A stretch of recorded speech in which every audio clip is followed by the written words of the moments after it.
Hey everyone, look at this. So over there into the northeast, also over there into New Jersey, southern New England, we are starting to see agreement between the models. This is the Euro run right here. And then look at this over here on the GFS. Bam. Really very subtle differences. Euro's a little bit further away, leading to a little bit less snowfall up here. But the GFS is a little bit closer to the shore. And as you can see, a little bit heavier snowfall amounts all the way up there in northern Virginia, going all the way up into Massachusetts, Vermont, and New Hampshire. On our second storm, also agreement is starting to form over there near southern Texas, going into Louisiana. This is the Euro run, switching over to the GFS.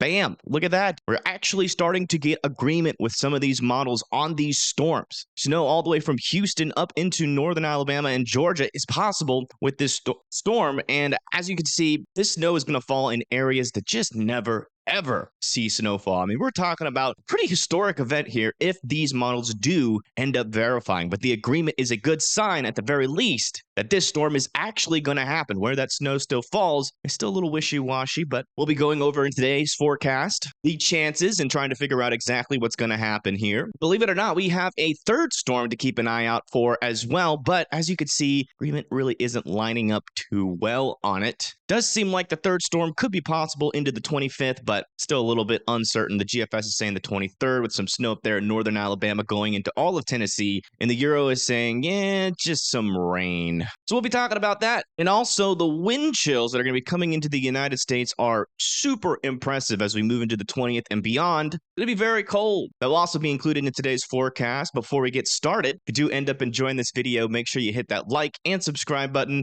and turn on post notifications to receive more forecasts from me. Let's go ahead and hop right into it. As you can see, our high pressure system is currently parked over the center of the United States. This is going to be the main warm up for a lot of folks in the southern to central plains, also moving into the southeast. Over here, I live in northern Alabama, already noticing it, already loving it. Wish it could stay forever. I'm tired of the dang cold.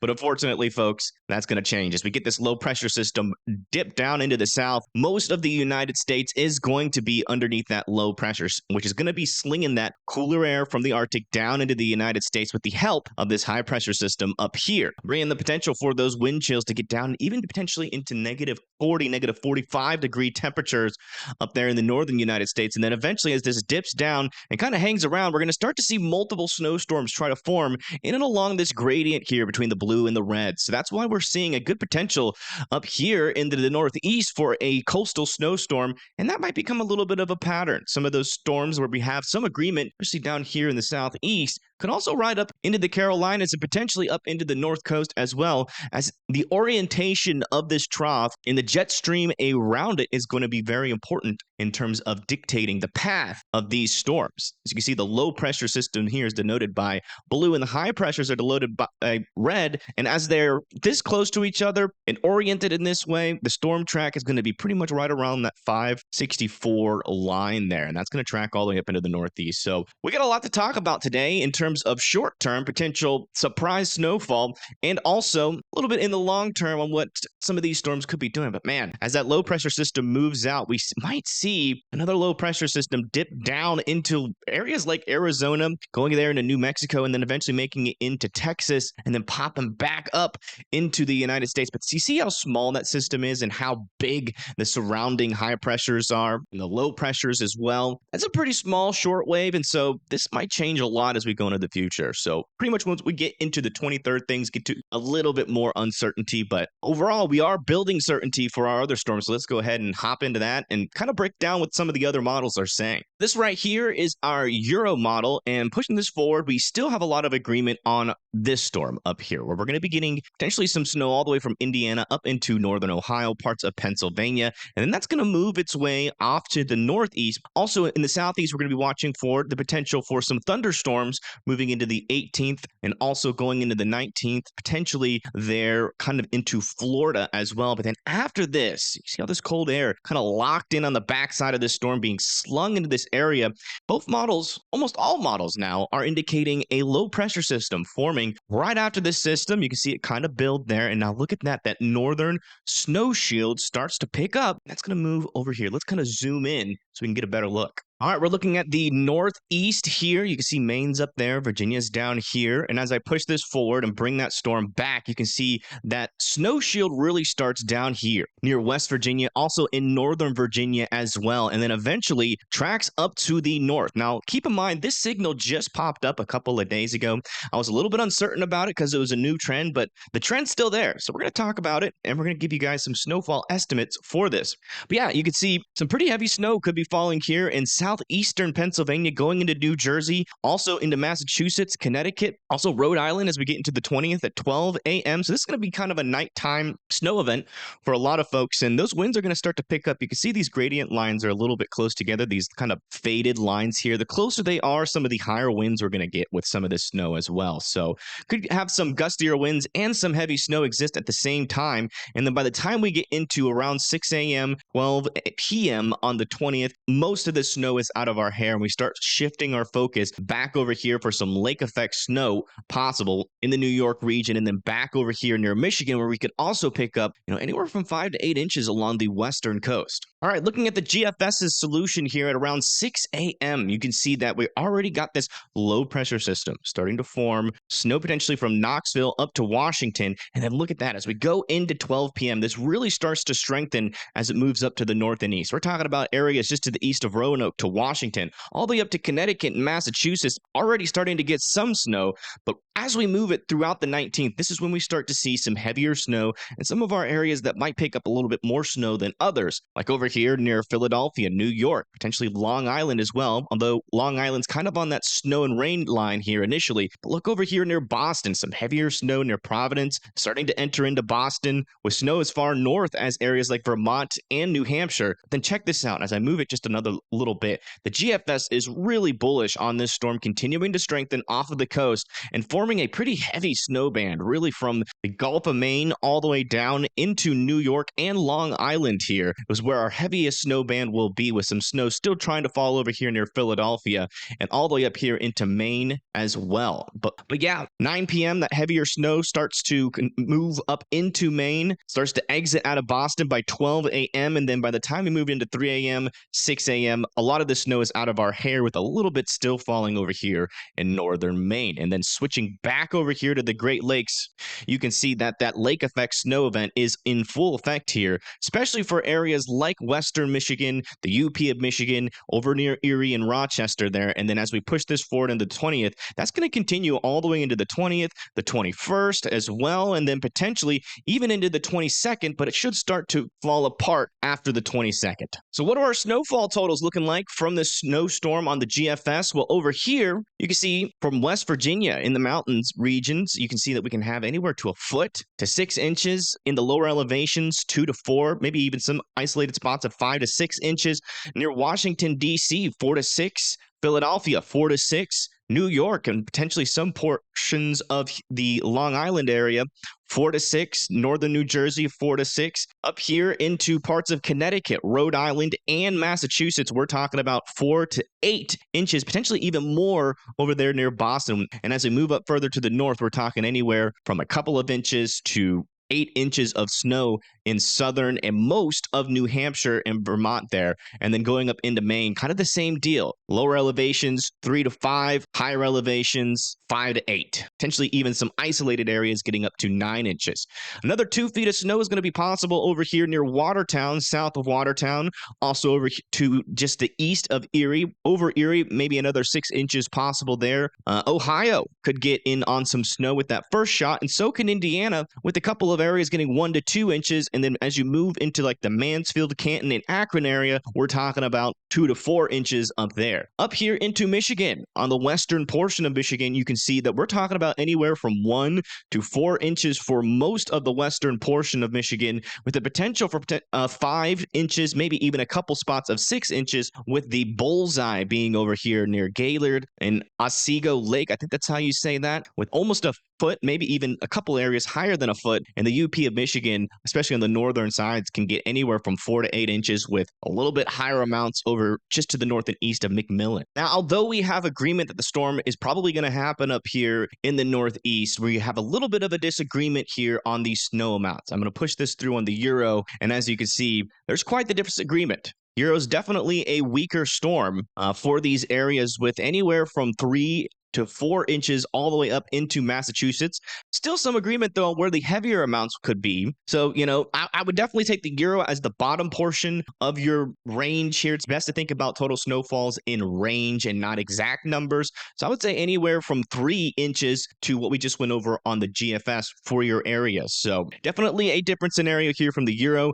Kind of an agreement, though, on the lake effect snow. So not many big changes there. And definitely disagreement with just how much snow is possible up there near Vermont, New Hampshire, and Maine as well. But the overall placement of the storm is pretty consistent here between the two models, and I really don't see that changing around too much. Now, in terms of our next snowstorm, so after we get that one up in the north and then that second shot over there in the northeast and southern New England, we're going to have yet another snowstorm try to develop here on the 21st. This is the Euro solution here, and as you can see, it develops snow all the way from Corpus Christi up into Houston, which is just absolutely unheard of. You can also see by around 12 p.m. on the 21st, which again, this is in the 5-day range, so we really are getting into the range of accuracy here. You can see that Louisiana, almost the entire state of Louisiana from the coast to the northern tip has snow there. And then as I push this forward, you can see the Euro starts to transition into a little bit more of a rain snow mix as it moves into parts of southern Mississippi, Alabama, and southern Georgia. But look at this, snow all the way into Florida. And then that eventually moves up the coast and then it is out of our hair. And this is the Euro solution. Let's go look at the GFS.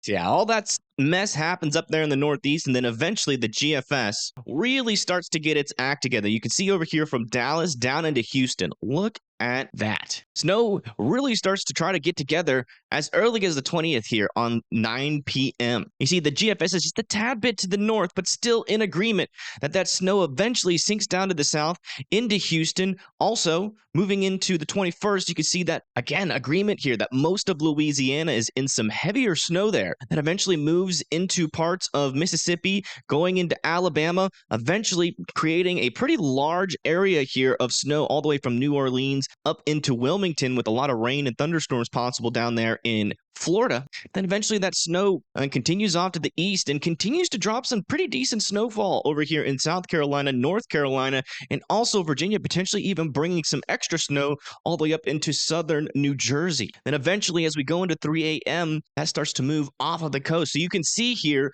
between our two models, which have been miles apart, shifting around like crazy, we're starting to get agreement on what our third snowstorm is going to start to do here. So definitely interesting to see that happen. This is an extremely rare scenario if this storm really does happen. Now, I will say agreement doesn't guarantee these storms are going to happen, but what it does do is give us a little bit more confidence that we're going to see some decent snow in the southern portions of the southeast. Since we're in the 5-day range, we can go ahead and just look at what some of our first estimations here of snowfall. And look at this. I mean, I don't really have a whole lot of confidence on a foot of snow there in northern Houston going into Louisiana, but I think anywhere from 2 to 4 inches could be expected, really across this entire strip here, up into the East Coast, going up even into potentially Richmond out of this second snowstorm here after our first decent snowstorm comes up there. So additional snowfall a little bit further to the south for some folks that might miss out on that snowstorm up there. And man, people that have been missing out on snow for potentially decades down here in the southeast could definitely see some snow. I mean, this is definitely the highest chance that I think we've had in these areas for snow in a couple decades. I mean, it's honestly mind-blowing just how rare a snow event like this is. Now, as you can see, the Euro is bringing in a little bit lower amounts, but still generally in the same area, anywhere from 1 to 6 inches possible over here near Houston, going up into Louisiana, and same thing over here in northern Florida and southern Georgia. But you can see there's still disagreement here on just how far this rides up the eastern coast. The Euro is a little bit more suppressed down to the south, and the GFS is a tad bit more to the north. So not completely crazy to think that, North Carolina and South Carolina could unfortunately miss out, but it really just depends on which model ends up being right. If the GFS is right, you guys are definitely going to get a lot more snow there. Now, the last storm we have to look is after this little southern snowstorm down there, we're going to potentially see yet another storm try to develop here on the Euro in the Texas region and then move up to the north and east. The Euro has this mainly transitioning into rain and then potentially transitioning into a heavier snowstorm as it moves up into the northeast and southern New England. There's still a lot of uncertainty there. The pattern does support a storm like this still, as that cooler air hangs around. Any batches of Gulf of Mexico or Pacific moisture from the subtropical jet stream could certainly cause a storm like this to happen after all these snowstorms. Could be a pretty active pattern. And the GFS also has this storm as well as we move into the 23rd, so a little bit earlier, and you can see it has a lot more snow associated with this storm. It's saying, hey, that colder air is going to hang around for a little bit more, phase with this subtropical jet a little bit better, and bring in some snowfall up there into the northern southeast, all the way up into potentially the east coast as well, moving up into southern New England. So there's some decent agreement up here on this portion of the storm, not so much in the southeast. So still a lot of details to work out about this snowstorm. But last thing I want to talk about is the glaring elephant in the room here. We got a lot of winter weather advisories back over here into the mountainous regions of Montana, Wyoming, Colorado, going down into northern Texas and New Mexico. Essentially, what's going to happen here is starting on the 17th, we're going to see some snow move all the way down to the south and east through the areas highlighted here in the purple. And that's going to be dropping not a whole lot of snow, but giving some snow to some folks that really haven't seen it in a while. As we push this forward, you can see that some of those snow chances continue to happen, especially over there near Colorado. And then eventually we could get another shot after that, moving into the 22nd. So because of the jet stream orientation, kind of just like this, right? We're going to continue to see little areas of moisture move into some freezing air, and that could potentially drop some snow. A little bit higher amounts up into the mountainous regions and a little bit lower amounts, in the lower elevations. Total snowfall's not looking like a whole lot, but, in the peaks, potentially up to 6 inches over there south of Great Falls, potentially a foot there in Montana in some of the higher elevations there. And it looks like pretty much anybody that's in some of these lower elevations has a chance for maybe 1 to 2 inches. And that's going to be mainly around the bases of these higher mountains. All right, so last but not least, we have to check out these wind chills again. The models aren't backing down from definitely the coldest shot of air we have seen in quite a while, folks. Potentially coldest air we have seen in 1 to 2 years here, making it into the northern United States. Again, look at that. So we move into the 19th, negative 40-degree temperatures, single digits making it all the way down most of Oklahoma, negatives in Iowa, Wisconsin, Illinois, Missouri, and those single digits starting to move into the northeast and the Ohio Valley. That continues to push off to the east and to the south. And look at this. On the 20th here, we could have negative 47-degree temperatures with the wind added in. So this is the wind chill over there in North Dakota, negative 43 in northern Minnesota. And if you think negative 28 in the southern part of Minnesota is warm compared to that, it's really not. You can barely feel the difference. I mean, it's just going to be blistering cold up there. Over here in the Ohio Valley, negative 17 to negative 25-degree temperatures, single digits and potentially negative degree temperatures working their way into the southeast and Kentucky, with those single digits making it all the way into parts of Texas as we go into the 20th. This is going to be the morning temperatures out there. And then eventually we start to see this thing continue to push up into the northeast. Look at that. Negative 37 degrees there in Maine, a negative 30 degrees possible over here in Pennsylvania, West Virginia, negative 11 possible over there in New Jersey. That anomalously warm strip of water off of the coast is going to do nothing to combat this, which is why we are seeing those snow chances increases for the folk up there. And yeah, those temperatures in teens really hang on for the southeast, Ohio Valley, and the northern plains until we get into about the 22nd, and then eventually we start to see a little bit of a warm up. But that cool air is really going to last for a while. We don't really see a significant warm up really at all for anybody until we get into the 28th, where the southeast starts to warm up quite a bit, and the northeast and Ohio Valley and the northern plains tries to warm up yet again. Maybe a severe weather setup could be setting up here for the 29th. You can see that warm surges, and look, see that boundary of warm and cold? That's usually caused by a low pressure system. And if we have some decent shear and enough warmth to cause some instability, might have to keep an eye on that. But really far out, hour 318, that's probably going to change a crap ton and maybe even disappear by the time we get there. But all right, folks, thank you again for tuning in. If you did like and enjoy this video. If you found it informational, hit that like button, hit that subscribe button. We do these forecasts every single day. Huge shout out to the OGs that come in time after time. You guys are keeping this channel alive. And yeah, we'll be back on here tomorrow to give you guys yet another update on all of these snowstorms, give you the latest information. But until then, have a good rest of your day, and I'll see you guys in the next video.